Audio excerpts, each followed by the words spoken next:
तरी लक्ष्मण भाऊ 2 शब्द बोलतील. तर सर्वप्रथम आमच्या 17 नंबर शाखेच्या ओपनिंगला तुम्ही सर्वांनी उपस्थिती लावली त्याबद्दल तुमचं सगळ्यांचं खूप खूप आभारी आहे. तसे स्टेजवरील मान्यवर तुमचंही खूप खूप आभारी आहे. तर आज आपल्या छत्रपती संभाजीनगर शहरात आम्ही जी काय आपली गावाकडली चव आहे ती डाकणे कंपनीच्या मार्फत शाखा नंबर 17 आपल्या सेवेत घेऊन आलोय. तर मी सगळ्यांना विनंती करेन आपल्या हॉटेलला या, गावरान चव घ्या. काय प्रॉब्लेम वाटला तर मला बिनधास्त तक्रार करा, मी तो प्रॉब्लेम सुधारून काढेल. नात करते काय, यायलाच लागतंय हॉटेल तिरंगा शाखा क्रमांक 17 छत्रपती संभाजीनगर. धन्यवाद. आणि योगेश आसन, कृष्ण आसन यांनी लक्ष्मण भाऊचं स्वागत करावं.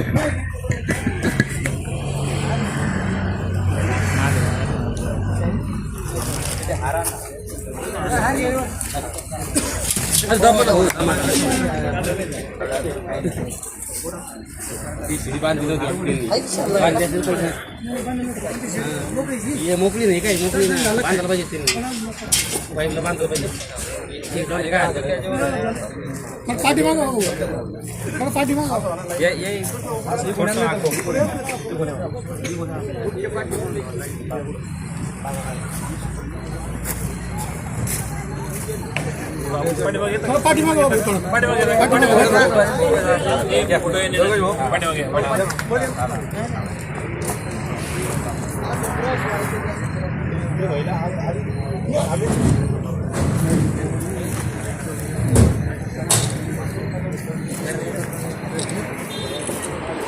तसंच थांबा थोडी बाईक मिनिटामध्ये. भोसले सर, आपले तब्बल 17व्या शाखेचं उद्घाटन होतं हॉटेल तिरंगाचं, तर काय म्हणाले या संदर्भामध्ये? तर जी काय आहे ती गावरान चव आम्ही आपल्या छत्रपती संभाजीनगरमध्ये घेऊन आलोय. तर मी एकच विनंती करेन, या आपल्या शाखेला चव चाका. जिथं आपली मेन शाखेवर जी क्वालिटी ती तिथं असणार आहे, त्यात काय वादच नाही. तुमच्या कुठे कुठे शाखा आहेत? आता आपल्या 21 शाखा आहेत त्या टोटल. पुण्यात 4 आहेत त्या. संभाजीनगरमध्ये एक, आपण 50 किलोमीटरला एक शाखा देतो. पंढरपूर, औसा, यवत आणि सारोळा, बीड या ठिकाणी आपल्या शाखा. पहिली शाखा आपण केव्हा स्थापन केली होती?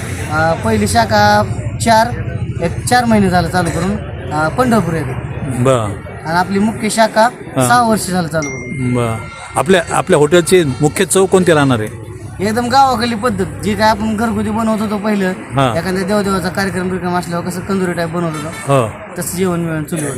बरोबर. म्हणजे शाकाहारी मांसाहारी दोन्ही पण? हा, शाकाहारी मांसाहारी वेगवेगळं. बरं. तुमच्या हॉटेल तिरंगाचं स्पेशल डिश कोणतं असणार आहे? डवारा थाळी. डवारा थाळी म्हणजे कोणतं असतं ते मटण? ते मटण आपलं बोकडाचं. बरं. आणि ते करण्याची पद्धत वगैरे? चुलीवरची एकदम गावरान आपलं घरगुती टाईप मसाले बिसाले. बरं. मग हे डवारा नाव कशावरून पडलंय? म्हणजे आता डवारा नाव आमच्याकडे डवारा म्हणतात त्याला. जे आपण अख्खं बोकड शिकवतो. काही ठिकाणी जत्रा म्हणतात, कंदुरी म्हणतात, काय काय नाव आहेत, पण आपल्याकडे डवारा म्हणतात आमच्याकडे धाराशिव. बरं. तर तुमचं आता हॉटेल तिरंगाचं टार्गेट किती राहणार आहे स्थापनेचं? नाही, आपण जास्त काय नाही, 30 शाखा. 30 शाखा टार्गेट आहे. कारण की आपण असं जवळपास शाखा देत नाहीत, कारण की शाखा बंद पडत आहेत पुन्हा तशा.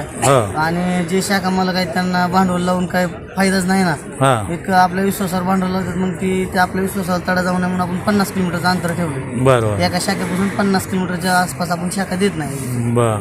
तर मग ते असं खूप ठिकाण झालं, जवळजवळ शाखा देऊन आज काही त्या शाखा बंद पडलेल्या आहेत. तर मग आपण आपल्याला शाखा घेण्यासाठी कोणते तुमचे नियम, अटी, शर्ती, उद्दिष्ट काय? आपण जे काय आहे ते आपण नोटरीत सांगतो नियम. बाबा आपण जे मसाला देईन तेच करायचं, जे आहे पद्धत. ड्रिंक वगैरे विकायची नाही आपल्या शाखेवर. फॅमिलीसाठी स्वतंत्र व्यवस्था करायची. आपले मसाला करून अतिरिक्त मसाला वापरायचा नाही. शिळ अन्न द्यायचं नाही लोकांना. बरोबर. चल मग अजून मग तुमची आता विदेशामध्ये काही मुंबईकडं काही वाटचाल वगैरे काय? बरं.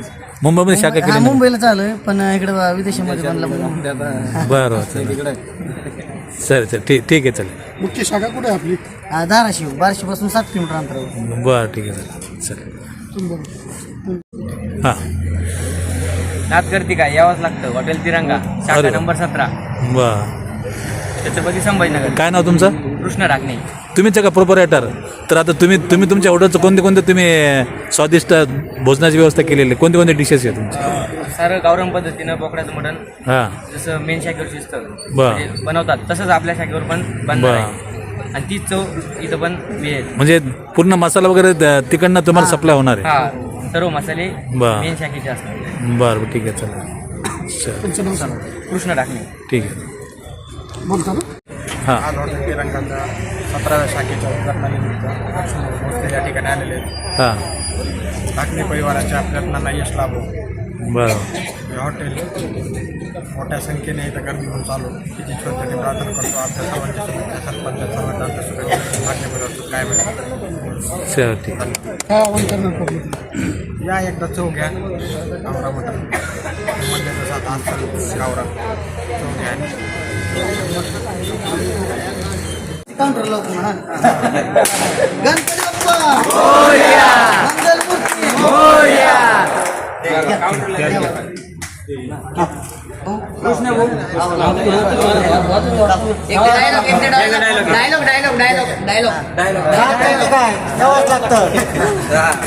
मंगलमूर्ती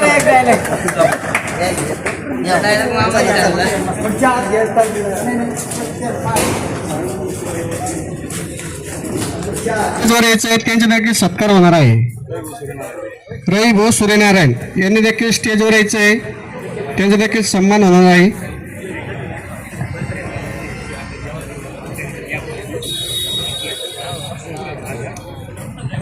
यानंतर आडगावचे उपसरपंच अमल भाऊ चिंतामणी यांनी देखील स्टेजवर यायचे आहे. यांचा देखील सन्मान होणार आहे. अमल भाऊ चिंतामणी.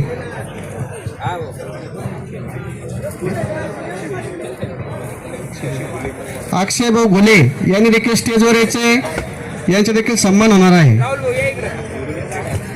असलम भैया शेख यांनी देखील स्टेजवर यायचे. यांचा देखील सन्मान होणार आहे.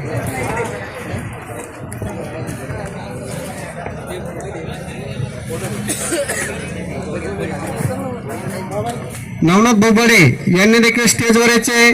यांचा देखील सन्मान होणार आहे. त्यांनी आपला सन्मान स्वीकारावा.